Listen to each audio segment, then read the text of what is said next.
तो आज हम पढ़ने वाले हैं पोटेंशियल ग्रेडियंट। हमारा unit number 10 electrostatic lecture number 6 चल रहा है। इससे पहले हम 5 लेक्चर अपने अपलोड कर चुके हैं इस यूनिट के ऊपर। अगर आपको वो भी देखने हैं तो पीछे जाके देख सकते हैं प्लेलिस्ट में। प्लेलिस्ट की लिंक मैं डिस्क्रिप्शन में दे दूंगा। तो आज हम बात करते हैं पोटेंशियल ग्रेडियंट। अब इससे सबसे अहम बात यहाँ पे हम क्या करने वाले हैं कि प्रूफ करेंगे पोटेंशियल ग्रेडियंट का।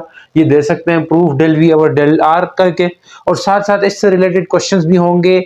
और हम देखेंगे कि यूनिफॉर्म इलेक्ट्रिक फील्ड में जो चार्जेस के ऊपर क्या इफेक्ट पड़ता है, ये भी हम देखने वाले हैं। अब यहाँ पे एसएलओ किस तरह क्वेश्चन बन करके आ सकता है, describe that electric field at a point.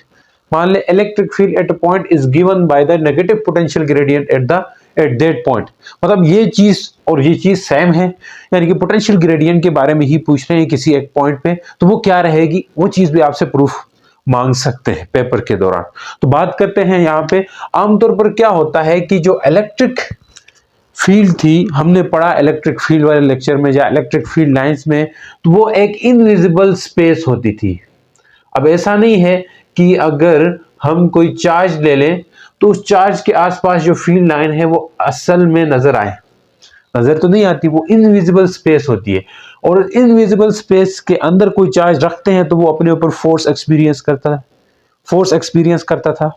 अब वो जो फोर्स एक्सपीरियंस करता है, तो उस फोर्स के एक्सपीरियंस करने की वजह थी वहां पे एक वेक्टर क्वांटिटी एसोसिएटेड थी, या एक वेक्टर क्वांटिटी रिलेटेड थी उस फोर्स से जो जुड़ी हुई थी, जिसे हमने इलेक्ट्रिक फील्ड कहा। यानी कि इस इनविजिबल स्पेस के अंदर एक वेक्टर क्वांटिटी रिलेटेड है, जो कि फोर्स जिसकी वजह से लग रही है।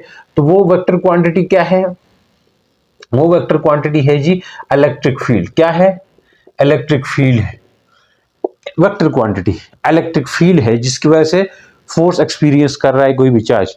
अब इसी तरह उसी इनविजिबल स्पेस यानी कि चार्ज के सराउंडिंग में हम किसी टेस्ट चार्ज को मूव करते हैं या उसके ऊपर वर्क डन करते हैं, तो उससे भी एक चीज एसोसिएटेड है, वो है इलेक्ट्रिक पोटेंशियल। यानी कि कोई स्केलर क्वांटिटी भी एसोसिएटेड है।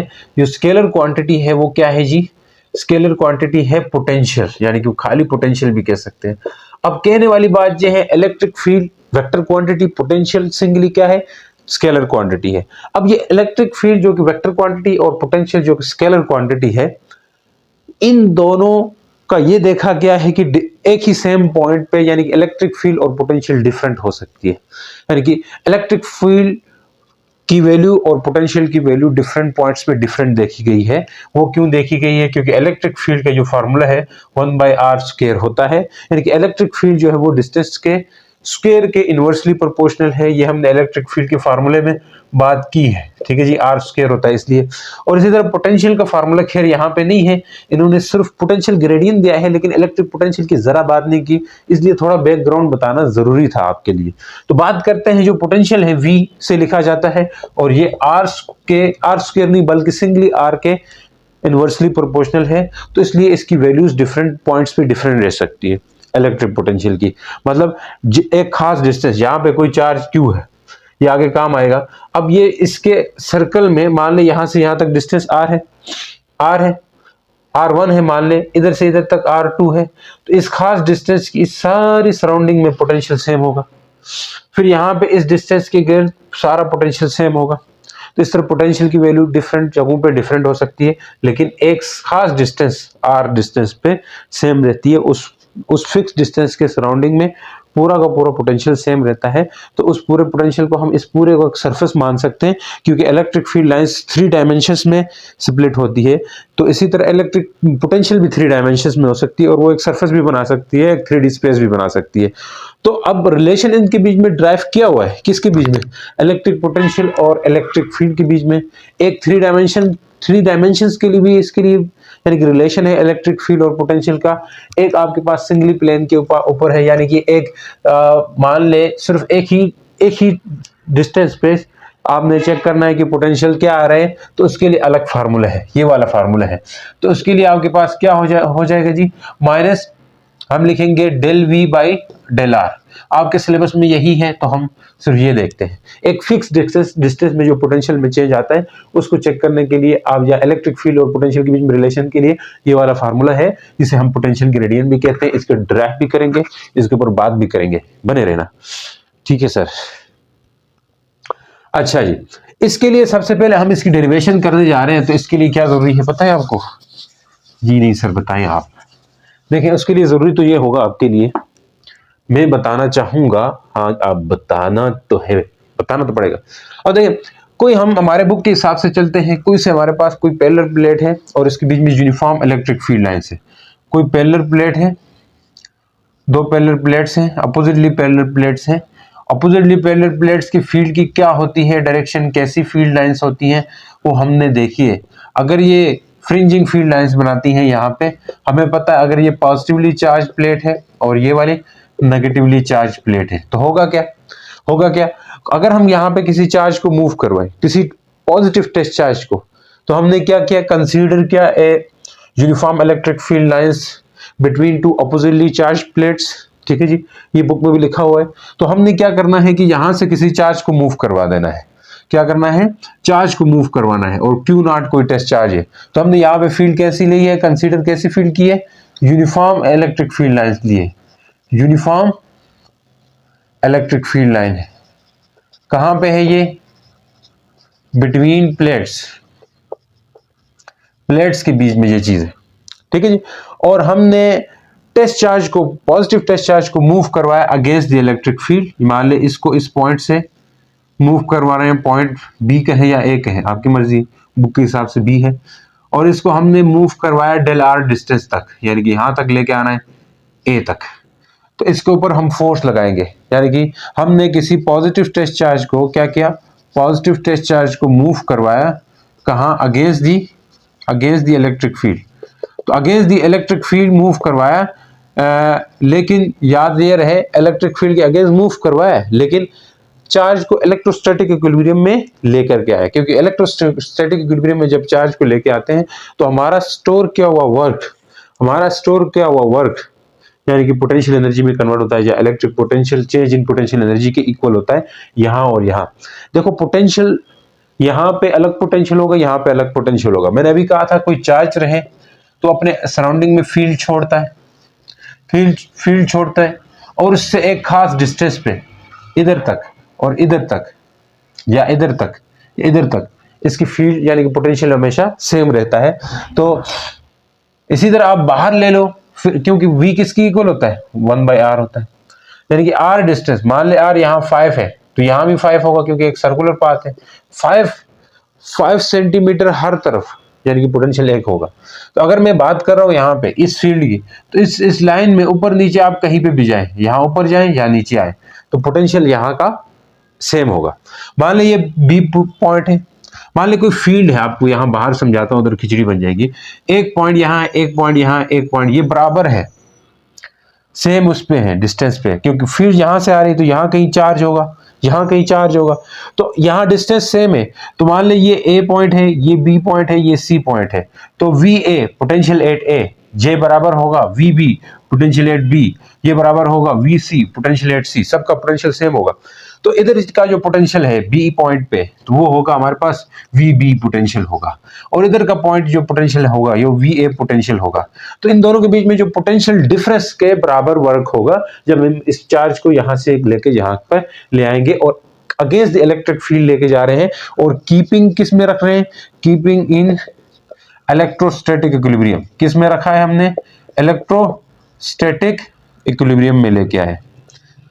सर समझ आ रही है?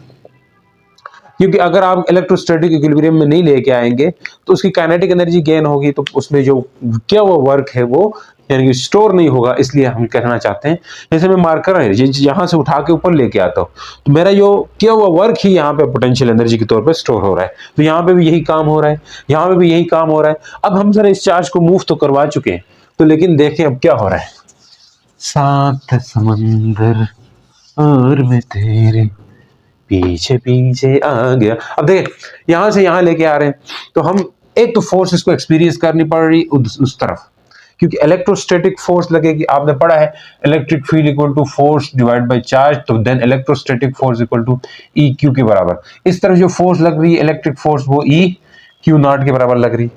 सही है सर, लेकिन हम एक फोर्स इस तरफ लगा के ले आ रहे हैं, अप्लाइड फोर्स, और ये डेल आर डिस्टेंस कवर कर रहा है। ठीक है जी, electrostatic equilibrium and cover distance कितना किया है इसने, वो भी लिखें, कवर डिस्टेंस कितना किया वो भी लिख लें, distance del R distance cover किया। अब देखें फोर्स और डिस्प्लेसमेंट अपोजिट है, मतलब फोर्स उधर डिस्प्लेसमेंट इधर, तो अपोजिट होने की वजह से यहाँ पे वर्क तो होगा लेकिन नेगेटिव वर्क होगा। क्या होगा जी? नेगेटिव वर्क होगा, वो हम देखते हैं। तो वो जो वर्क है वो इक्वल होगा फोर्स और डिस्प्लेसमेंट के बीच में डॉट प्रोडक्ट करते हैं, डॉट प्रोडक्ट कर दिया मैंने। अब ये डॉट प्रोडक्ट हटाएगा तो यहाँ तो कास थीटा आएगा, F del R cos theta. अब यहाँ पे बताएं जी थीटा कितना है? 180 है सर। क्यों है? क्योंकि एंगल कितना है? 180 है, फोर्स उधर डिस्प्लेसमेंट इधर हो रहा है इसलिए। तो यहाँ पे आप लिख सकते हो वर्क किसकी इक्वल होगा? एफ डेल आर कास 180 की वैल्यू -1 होती है। अब यहीं से बता सकते हो डब्ल्यू इक्वल हो जाएगा माइनस एफ डेल आर के। किसकी इक्वल होगा? माइनस एफ डेल आर के। एफ इलेक्ट्रोस्टैटिक फोर्स है, किसकी इक्वल है? यहां निकाल चुके हो आप, ई क्यू नॉट के। तो क्या लिख सकते हैं sir? Minus E Q naught into del R है, डेल वी नहीं। अच्छा कंफ्यूजिंग नहीं होना, कंफ्यूजिंग ही कंफ्यूजन है, ऐसा मत कहना। ये आपके पास क्या था जी? वर्क था यहां से यहां लाने में, लेकिन हमने पोटेंशियल में भी चेंज आया, यहां से यहां लेके गए पोटेंशियल में भी चेंज आया। अभी मैंने बात की थी यहाँ पे पोटेंशियल वी भी था, यहाँ पे पोटेंशियल वी ए था, तो पोटेंशियल में चेंज आया है, मतलब due to change in potential भी वर्क हो गया होगा। जब पोटेंशियल में चेंज आए तो तब भी वर्क होता है, तो मतलब जो पोटेंशियल में चेंज आया वो भी वर्क डन के इक्वल होता है अकॉर्डिंग टू पोटेंशियल की डेफिनेशन। यानी कि पोटेंशियल में चेंज आया वो भी किसके इक्वल होता है? वर्क डन के इक्वल होता है। ये आप मैं साइड से हवाला देके बताऊं, जो पोटेंशियल है हमेशा वो पोटेंशियल है वो किसके इक्वल होता है? देखो जी, वर्क डिवाइडेड बाय चार्ज कर सकते हैं, यानी कि पोटेंशियल में चेंज कितना आता है? जितना उस चार्ज के ऊपर वर्क किया है उसको डिवाइड करो यानी कि चार्ज से, तो वो वर्क के इक्वल आया। अब ये वर्क निकालना है तो del V into del V Q naught, ये वर्क आ गया होगा, ये वर्क आ गया होगा पोटेंशियल की वजह से। और ये खुद डेल वी किसके बराबर होगा? V A minus V B, यानी कि फाइनल यहाँ का पोटेंशियल माइनस यहाँ का पोटेंशियल करेंगे तो हमारे पास चेंज इन पोटेंशियल आएगा। खैर इससे हमें कोई लेना देना नहीं, फिलहाल के लिए हमें पता चला work done due to change in potential, वो क्या आएगा? Work done due to change in potential, वो क्या आया? पोटेंशियल में चेंज होने से। देखो यहाँ पर पोटेंशियल, अब ये मार्कर है, मैं यहाँ रखता हूँ, यहाँ का पोटेंशियल कुछ और है और यहाँ लेके जाता हूँ, इस बड़े वाले पोटेंशियल से छोटे वाला पोटेंशियल निकाल दो, तो यही तो इसके बीच में एनर्जी के इक्वल होगा, वर्क के इक्वल आएगा, यही वर्क होगा इसके ऊपर, तो इसलिए मैं यही कर रहा हूँ। तो यहाँ पे वर्क किसकी इक्वल हो गया? Work due to change in potential वो आएगा डेल वी क्यू नॉट के इक्वल, इक्वेशन 2 कह दीजिए। यहाँ पे work E Q naught del R है, यहाँ पे work del V Q naught है, तो इन दोनों को आप क्या कर सकते हो? कंपेयर कर सकते हो। Compare equations 1 and 2, equation 1 and 2, तो आप क्या कर सकते हो? Del V Q naught equal to minus E Q naught del are, तो काटे क्यू नॉट कट गया, तो सिंपली क्या बच गया? तो सिंपली क्या बच गया वो लिख देते हैं। समझ तो आई है सर, मगर तो क्या कहते हैं आप? देखें हम निकाल चुके हैं डेल वी इंटू क्या है बताओ जरा? ई इंटू और डेल आर, तो आप इस तरफ ले आए del V by del r, minus E है, ई को इधर लाए, ई को नहीं बल्कि माइनस को इधर लाए, del V by del R होगा। अब ये एक्सप्रेशन हमें क्या बताती है? यहाँ नेगेटिव साइन भी है, तो ये एक्सप्रेशन है, इसको क्या कहा जाता है? यानी कि rate of change of potential with distance is equal to potential gradient, यानी कि हम कह सकते हैं इलेक्ट्रिक फील्ड यहाँ पे इक्वल हो रही है किस चीज के? इसको क्या कहा जाता है? Rate of change of potential with distance, with क्या है? डिस्टेंस इज नोन एज, इसको हम क्या कहते हैं जी? Potential gradient. इसको इससे कंक्लूजन हम निकाल रहे हैं, अच्छा पोटेंशियल ग्रेडियंट है, ये क्या है? पोटेंशियल ग्रेडियंट है। अगर ये पोटेंशियल ग्रेडियंट है, क्या मैं कह रहा हूं? अगर ये पोटेंशियल ग्रेडियंट है, यहां पे नेगेटिव साइन क्या काम है? तो नेगेटिव साइन ये इंडिकेट करता है कि इलेक्ट्रिक फील्ड की डायरेक्शन हमेशा डिक्रीजिंग पोटेंशियल की तरफ होगी। इलेक्ट्रिक फील्ड की डायरेक्शन क्या होगी? Decreasing potential. मान लीजिए यहां और यहां एक पॉइंट बी है, एक पॉइंट ए है, बी और ए में कहां पे पोटेंशियल ज्यादा होगा? तो इलेक्ट्रिक फील्ड इस तरफ जा रही है, तो जिस तरफ इलेक्ट्रिक फील्ड होगी, जो पॉइंट इलेक्ट्रिक फील्ड से दूर होगा, मतलब इलेक्ट्रिक फील्ड की डायरेक्शन में ज्यादा आगे की तरफ होगा, तो वहां पे पोटेंशियल डिक्रीज होगा। तो ये इक्वेशन भी यही बता रही है कि electric field is always in the direction of, यानी कि डिक्रीजिंग, यानी पोटेंशियल डिक्रीज होती है in the direction of electric field, ये भी लिख सकते हो। पोटेंशियल क्या हो रही है, पोटेंशियल इज डिक्रीजिंग, ये बता रहे हैं, क्या बता रहे हैं, potential is decreasing in the direction of electric field. तो ये बात थी, in the direction of electric field potential क्या हो रही है, डिक्रीज हो रही है, ये बात है, इसका मतलब भी यही है। अच्छा, कोई और खास, अब जरा इससे रिलेटेड कुछ क्वेश्चंस आपको बन करके आ सकते हैं, वो हम देखने वाले हैं। समझ आ रही है भैया कि नहीं? आज तुम्हें पता नहीं अपने आप को पढ़ाया या आप लोगों को पढ़ाया, जल्दी में पढ़ाया मुझे लगता है, थोड़ा आहिस्ते पढ़ाएं सर, आहिस्ते पढ़ाएं। चलो देखते हैं। अब यहाँ कुछ बातें नोट करने की है। ये फार्मूला जो आया है ये काम का फार्मूला है, E इक्वल टू क्या है, minus del V over del R है। अब पूछना क्या है कि इससे यूनिट निकलती है, फेमस एक क्या यूनिट है इलेक्ट्रिक फील्ड की, वैसे तो न्यूटन पर कूलम होती है, यहां से आप न्यूटन पर कूलम कर देते हो, फोर्स डिवाइड बाय चार्ज, इससे न्यूटन पर कूलम तो यूनिट कह देते हो। यहां से एक और यूनिट आती है ऊपर, वोल्ट पर मीटर, ये डिस्टेंस है तो मीटर होता है, तो वोल्ट पर मीटर और न्यूटन पर कूलम। तो आपसे पूछ सकते हैं, शो करो, साबित करो, शो करो वोल्ट पर मीटर इक्वल टू न्यूटन पर कूलम, ये ऐसा कुछ पूछ सकते हैं, शो करो इसके, ऐसा पूछ सकते हैं। तो अब ऐसे को कैसे डील करेंगे देखना। तो खाली वोल्ट किसकी इक्वल है, खाली वोल्ट किसकी इक्वल है, खाली वोल्ट इक्वल होता है वर्क पर यूनिट चार्ज के, वोल्टेज जिसकी इक्वल होता है, तो वर्क की यूनिट जॉल है, चार्ज की यूनिट कूलम है, तो वोल्ट की जगह क्या लिख सकते हैं जी, वोल्ट की जगह जॉल पर कूलम लिख सकते हैं। जी हाँ, इधर मैं लिखने जा रहा हूं इस लेफ्ट हैंड साइड में, लेफ्ट हैंड साइड में मैं क्या लिखने जा रहा हूं, वोल्ट पर मीटर की जगह मैं लिख सकता हूं कुछ इस तरह, 1/मीटर साइड पे करो, वोल्ट ऐसे लिख दो, लिख सकते। हाँ जी, अब वोल्ट की जगह क्या पुट करें, वोल्ट किसकी इक्वल आ चुका है, जॉल पर कूलम, तो 1/मीटर जॉल लिख देंगे, मीटर की जगह क्या लिखेंगे, जॉल नहीं, वोल्ट की जगह क्या लिखेंगे, जॉल पर कूलम लिख देंगे, मीटर नहीं, जॉल पर कूलम लिख देंगे। अच्छा, जॉल किसकी यूनिट है, वर्क की यूनिट है, जो कि इक्वल होता है फोर्स इनटू डिस्प्लेसमेंट, एस कह देते हैं। तो अगर ये जॉल है तो फोर्स की यूनिट न्यूटन है और डिस्प्लेसमेंट यूनिट मीटर है, तो जॉल को हम न्यूटन मीटर कह सकते हैं, जी सर कह सकते हैं।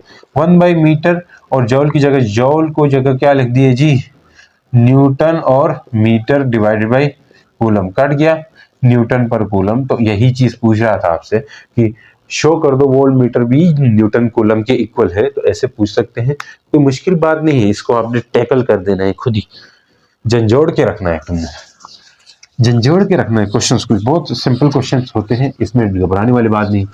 तो चले अब आपसे पूछें, अगर मान ले कोई इलेक्ट्रिक फील्ड है, किसी चार्ज की वजह से, किसी चार्ज की बदौलत कोई इलेक्ट्रिक फील्ड है जिसकी वैल्यू जो है वो कितनी है, कुछ है 13 न्यूटन पर कूलम, ये इलेक्ट्रिक फील्ड की वैल्यू होती है। ठीक है सर, अब जो चार्ज है उसको पोटेंशियल कितना एक्सपीरियंस करना पड़ रहा है, यानी कि पोटेंशियल है चार्ज के ऊपर वो कुछ 26 न्यूटन, 26 पोटेंशियल की है ना।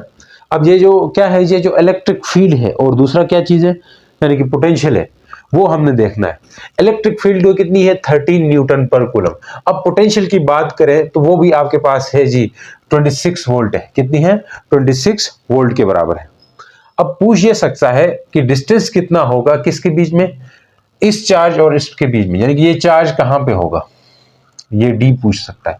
तो डी के लिए आपके पास ई फार्मूला क्या है, E equal to del V over del D है, डी है। अगर ये चार्ज इनफाइनाइट पे है, इन्फिनिटी पे है, तो हम इन्फिनिटी पे है, डेल डी नहीं करेंगे, डेल आर करेंगे। अगर ये चार्ज इन्फिनिटी पे, मतलब हमें नहीं पता ये चार्ज कहीं की बहुत दूर है, तो हम क्या करेंगे, चार्ज बहुत दूर है, तो हम ये डेल वी को सिंपली क्या लिख सकते हैं, वी। अभी के लिए ऐसा सीखो।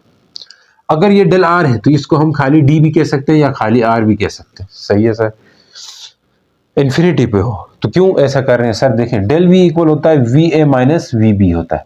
अब वी बी यानी कि आपके पास एक को जीरो कर दो, यानी कि वी बी को जीरो कर दिया, एक पॉइंट इन्फिनिटी पे, इन्फिनिटी का पोटेंशियल जीरो मानते हैं, वी ए माइनस जीरो यानी कि वी ए लिख सकते हैं, डेल वी को इस तरह खाली एक पॉइंट का आ जाएगा। समझ आई? इस तरह डेल आर का भी यही होता है। तो E इक्वल टू क्या हो जाएगा, V बाई आर कर सकते हैं। हमें क्या चाहिए, डिस्टेंस चाहिए, क्या चाहिए, D चाहिए, V बाई डी करेंगे क्योंकि D फाइंड करना था, तो D इधर ले आई, तो V बाई क्या है, E होगा। अब बताएं V कितना है 26 और E कितना है 13, 13 टू जा ये, तो डी कितना आया 2 मीटर, 2 मीटर आया। समझ आई नहीं है? तो ऐसे ऐसे क्वेश्चन पूछ सकते हैं, इनमें कोई घबराने वाली बात नहीं है। सही है सर, और कोई बता दें, और कोई बता दें। ठीक है, अब देखें, और अब या आपसे डी पूछा है, कभी ई भी पूछ सकते हैं, कभी वी भी पूछ सकते हैं, उसकी मर्जी, जो दिल करे आपसे क्वेश्चंस करें। अब मान ले कोई दो पैरेलल प्लेट्स हैं, उसी तरह अभी अभी आपने देखी पैरेलल प्लेट्स के बीच में, तो ये काम सारा हो गया था खराब। ये पैरेलल प्लेट है, इनके बीच में मान ले जो डिस्टेंस है वो 3 मिलीमीटर का है, और ये प्लेट्स आगे जाके किसी बैटरी से कनेक्टेड है कैपेसिटर की तरह।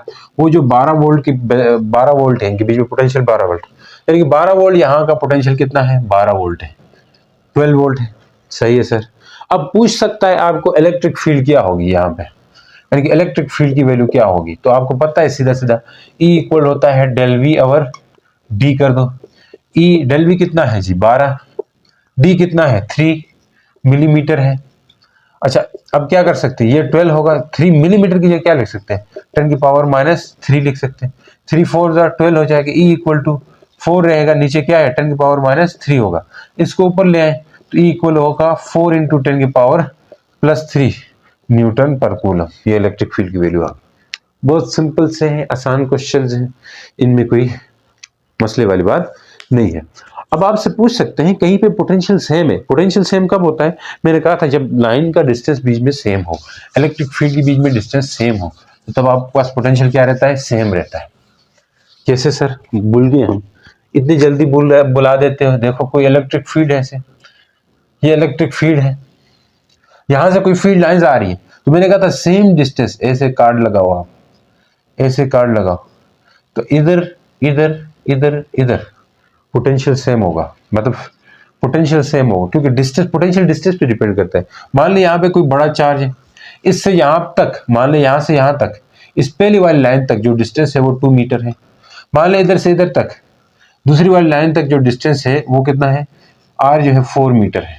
तो 2 मीटर जितना भी दूर रहेगा फासला, इस तरह 2 मीटर जितना इसके आसपास रहेगा, वहां तक पोटेंशियल सारा सेम होता है, और यहाँ का पोटेंशियल भी सेम होगा। मान ले अगर यहाँ पर पोटेंशियल, इधर ऊपर का पोटेंशियल वी ए जो है वो है आपके पास, वी ए जो है, वी ओ जो है वो है 5 वोल्ट है, तो यहाँ पे भी वी बी क्या होगा 5 वोल्ट ही होगा, क्योंकि डिस्टेंस सेम है, पोटेंशियल डिस्टेंस पे डिपेंड करता है। कैसे सर, एक आपने पढ़ा था, मैंने कहा था आर के इनवर्सली प्रोपोर्शनल, जिन तक आर सेम रहेगा उधर तक पोटेंशियल वी सेम रहता है। अब पोटेंशियल सेम है तो डेल वी क्या आएगा, क्योंकि डेल वी आप कोई चार्ज को, किसी चार्ज को आप इस तरह से, एक इक्व पोटेंशियल सरफेस होता है, एक यहाँ पे पोटेंशियल सेम है इस डिस्टेंस पे, तो ये पूरा एक सरफेस बनेगा। तो इस पूरे सरफेस को अभी आप ये समझिए, क्योंकि इक्व पोटेंशियल सरफेस आपके सिलेबस में नहीं है, तो इसलिए मैं ये कहता हूँ कि सिंपली आपको बता देता हूँ कि ये एक ऐसा सरफेस बन जाएगा कि यहाँ का पोटेंशियल सारा का सारा सेम होगा। अब ये सारा का सारा पोटेंशियल सेम है, इसका मतलब ये है कि यहाँ का मतलब चेंज इन पोटेंशियल जीरो आएगा। कैसे आएगा, क्योंकि डेल वी होता है, आप किसी चार्ज को यहां से यहां मूव करवा रहे, क्यू को यहां से यहां मूव करवा रहे, क्यू नॉट को ए से बी, तो potential from A to B क्या होगा V, यानी कि V B minus V A हो सकता है ना, फाइनल माइनस इनिशियल, क्योंकि फाइनल पॉइंट वी बी होगा, ये बी वाला पॉइंट फाइनल होगा, ये वाला पॉइंट इनिशियल होगा। तो आप क्या करोगे, वी बी 5 वोल्ट है, ये भी 5 वोल्ट है, तो कट जाएगा 5 5 जीरो होगा, यानी कि चेंज इन पोटेंशियल जीरो होगा। अब चेंज इन पोटेंशियल जीरो हो तो वर्क भी जीरो होता है, ये चीज जान दो। क्यों मैं बता रहा हूँ, क्योंकि आपको पता है वर्क का फॉर्मूला अभी अभी हमने किए थे, क्यू डेल वी होता है। कहां से सर, यहां से देखो, del V equal to work पर यूनिट चार्ज, पोटेंशियल इक्वल होता है वर्क पर यूनिट चार्ज, ये आपने 10 क्लास में पढ़ा है, यानी कि किसी चार्ज के ऊपर जो वर्क है उसको उस चार्ज से डिवाइड करो तो पोटेंशियल इक्वल होता है। ठीक है जी, work done per unit charge यही होता है electric potential, work done per unit charge यही होता है इलेक्ट्रिक पोटेंशियल। तो यहां से इस क्यू को इधर भेज दें तो डेल वी क्यू हो जाएगा, या क्यू डेल वी भी लिख सकते हैं। अब डेल वी की वैल्यू क्या आ चुकी है, जीरो आ चुकी है, क्यों, फॉर सेम पोटेंशियल या इक्व पोटेंशियल सरफेस के लिए। तो इक्व पोटेंशियल सरफेस के लिए सेम होगा तो वर्क डन क्या होगा, जीरो होगा। अब आपसे पूछ सकते हैं, एमसीक्यूज इस तरह का बना हुआ था, आपके बुक में भी है, कि अगर 2 पॉइंट्स है जिनका पोटेंशियल सेम है तो work done on a charge क्या होगा। 2 पॉइंट्स है जिनके बीच में इलेक्ट्रिक पोटेंशियल, यानी कि 2 पॉइंट्स है जिनको हमने सेम पोटेंशियल में रखा है, तो इलेक्ट्रिक फील्ड क्या होगी इस रीजन में, ये भी पूछ सकते हैं। अब वर्क डन जीरो है, पोटेंशियल जीरो है, वर्क डन भी जीरो होगा, वहां पे इक्व पोटेंशियल सरफेस की बात है। अब पोटेंशियल जीरो है तो इलेक्ट्रिक फील्ड क्या होगी, ये एमसीक्यूज है जी। क्या है, 2 पॉइंट चार्जेस है। पॉइंट चार्जेस कहां पे है, 2 पॉइंट चार्जेस सेम उस पे है। 2 पॉइंट चार्जेस कहां पे है, सेम पोटेंशियल पे है, एट सेम पोटेंशियल। अगर सेम पोटेंशियल पे है देन इलेक्ट्रिक फील्ड क्या होगी, वो पूछा है, इलेक्ट्रिक फील्ड क्या होगी उस जगह पे, जीरो होगी, नॉन जीरो होगी, नॉन जीरो होगी, सी पूछ सकते हैं कांस्टेंट होगी, क्या होगी। अब देखें सेम पोटेंशियल पे है मतलब सेम डिस्टेंस पे होंगे फील्ड में, यहां पे इस तरह, तो सेम पोटेंशियल पे है तो वहां पे फील्ड क्या होगी, वो पूछ रहा है कि इनके बीच में आपस की फील्ड जीरो होगी। देखिए कैसे होगी आपस की फील्ड, मान लिया कि यहाँ पे Q1 है, यहाँ पे Q2 है। देखिए हमने अभी पोटेंशियल का फार्मूला पढ़ा है, क्या फार्मूला था, E equal to del V over del R. V को आप जीरो कर दें तो zero divide by del R कर दें तो क्या होगा, इलेक्ट्रिक फील्ड भी जीरो होगी, यानी कि electric field will also be zero. उम्मीद करता हूँ समझ आ रही है। यस सर, समझ तो आ गई हमें, अच्छी खासी आ गई। देखिए तो इस तरह से आपसे चीजें पूछवाई जा सकती है आपके ऊपर। तो सेम पोटेंशियल पे सेम वर्क, इस बेस पे आप बहुत सारे क्वेश्चंस कर सकते थे। आसपास आप क्वेश्चन लगा लें, ठीक है जी। थोड़ी हमारे पास स्ट्रेंथ बने तो हम सिर्फ ये चीजें भी करेंगे आपके साथ। अच्छा जी, अब है जी, क्या है नेक्स्ट टॉपिक हमारा है motion of charge particle in electric field. Motion of charge particle in electric field, effect of uniform field on motion. अच्छा, motion of charge particle in electric field, ये भी आपके पास है, इससे रिलेटेड आपके क्वेश्चन बन सकते हैं। किसी को टॉपिक चाहिए, क्वेश्चन चाहिए, आगे जाए अगर ये आता है। मोशन ऑफ चार्ज पार्टिकल, ये आसान सी बात है, पार्टिकल्स इन इलेक्ट्रिक फील्ड।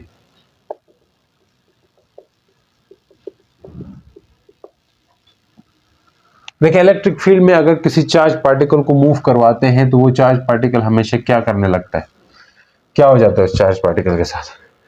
अगर मैं कहूं ये कोई फील्ड है, प्लेट्स है, क्या है, प्लेट्स तो है, ये पॉजिटिव प्लेट है, ये नेगेटिव प्लेट है। अगर यहां पे फील्ड उस तरफ होगी, ये बात जानते हो, ठीक है। If any charge, any test charge या any positive charge place in any electric field, it experience electric force. ये क्या करेगा, एक्सपीरियंस करेगा इलेक्ट्रिक फोर्स। क्या करेगा, एक्सपीरियंस करेगा, एक्सपीरियंसेस एन इलेक्ट्रिक फोर्स। ये इलेक्ट्रिक फोर्स एक्सपीरियंस करेगा, ये बात तो सब जानते हैं। अब कैसे करेगा वो देख लें आप। अगर हम किसी पॉजिटिवली चार्ज को छोड़ देते हैं इलेक्ट्रिक फील्ड में तो ये उस तरफ जाएगा, in the direction of electric field move करेगा ये वाला चार्ज, क्योंकि ये पॉजिटिव टेस्ट चार्ज है। पॉजिटिव टेस्ट चार्ज को छोड़ देते हैं फ्रीली किसी मैग्नेटिक फील्ड के अंदर तो ये उस तरफ जाएगा, एक्सेलरेट होगा और इसकी काइनेटिक एनर्जी इंक्रीज हो जाएगी। उस तरफ जाएगा, क्यों जाएगा, क्योंकि फोर्स लगेगी जो कि QE होगी, इसके ऊपर इलेक्ट्रिक फोर्स लगेगी, रिपल्सिव फोर्स होगी। ये पॉजिटिव प्लेट है तो यहां से फील्ड निकलेंगे, ये फील्ड इसको रिपेल कर रही होंगी, समझ आएगी नहीं। तो हम क्या कर सकते हैं जी, फ्रीली छोड़ दिया जाए पॉजिटिव चार्ज को, क्या कर दिया जाए, पॉजिटिव चार्ज को क्या कर दिया जाए, पॉजिटिव चार्ज को फ्रीली यहां पे हमने फ्रीली क्या किया, freely move in a electric field and it accelerated and its kinetic energy will increase। its kinetic energy क्या हो जाएगी, will increase, या कह सकते हैं it gain kinetic energy। क्या कह सकते हो, it gain kinetic energy। kinetic energy gain करेगा उस तरफ धड़ाधड़ एक्सेलरेट करना शुरू कर देगा। सही है सर। अगर यहां से किसी चार्ज को लेके आ रहे हो इस तरफ, अगेंस्ट द इलेक्ट्रिक फील्ड लेके आ रहे हो, तो वो इलेक्ट्रोस्टैटिक इक्विलिब्रियम में लेके आना होगा और ये अपनी काइनेटिक एनर्जी लॉस करेगा, ये भी कह सकते हो। अगेंस्ट द फील्ड मूव करेंगे तो क्या करेगा, अगेंस्ट द फील्ड मूव करवाएं तो क्या होगा, field move, it will loss kinetic energy.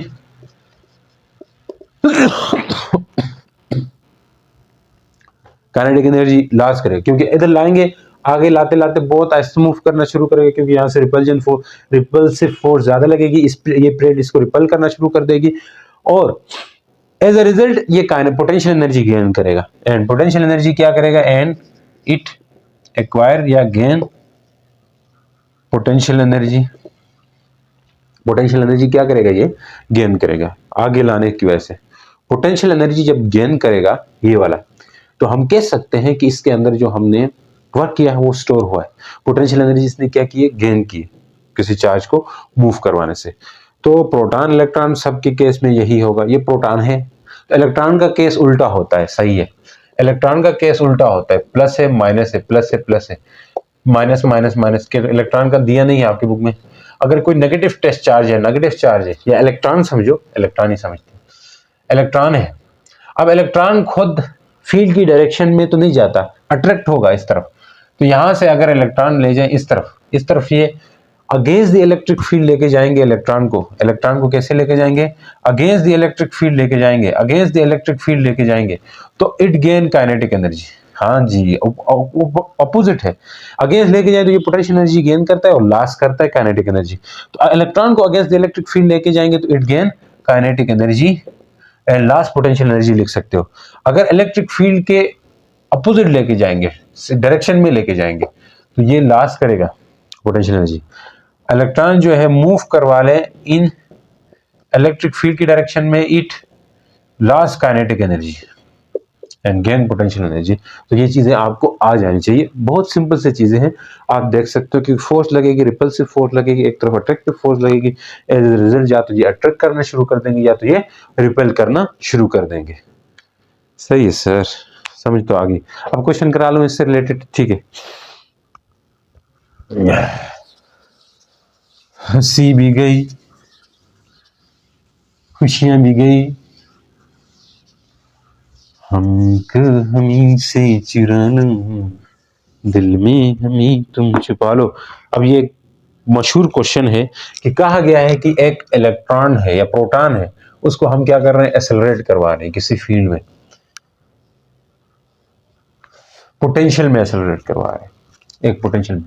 तो अब इसके लिए फार्मूला क्या होगा, गेन काइनेटिक एनर्जी। देखो वर्क वैसे पोटेंशियल इक्वल होता था change in potential work divide by charge के, तो ये ऐसे लिख सकते हैं, charge into work, potential into work.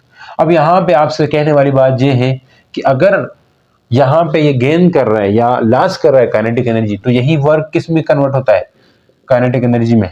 Sir ये कैसी बात आपने कह दी, बचपन में 9th क्लास में आप यही तो कहते थे कि काइनेटिक एनर्जी की डेरिवेशन करते वक्त भी आप यही काम करते थे कि work done on a charge, जब work done on a body will appear in form of kinetic energy. तो यहाँ पे हमने जो चार्ज के ऊपर वर्क डन करेंगे वो भी काइनेटिक एनर्जी की शक्ल में जाहिर होगा।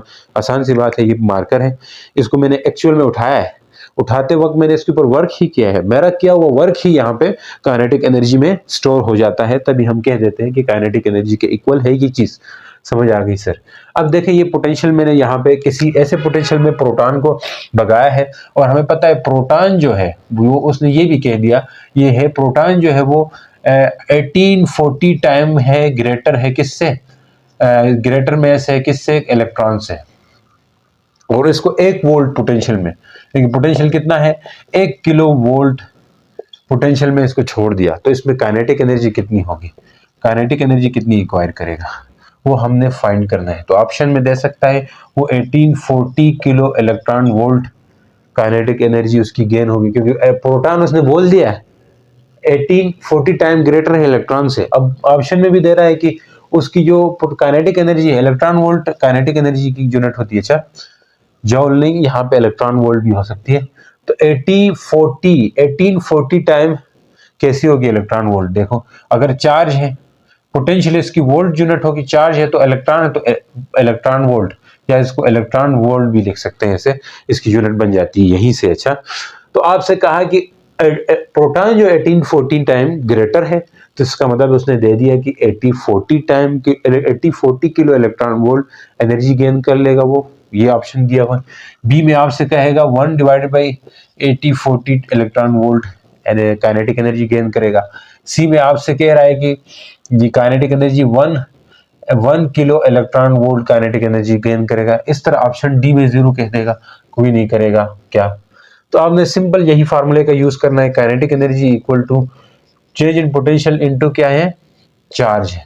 तो यहाँ पे चार्ज जो हमने लिया है वो इलेक्ट्रॉन खुद ही है, तो इलेक्ट्रॉन प्रोटॉन है, प्रोटॉन का चार्ज कितना होता है, प्रोटॉन है, तो प्रोटॉन का चार्ज इलेक्ट्रॉन जितना ही होता है लेकिन साइन प्लस का होता है। ठीक है जी,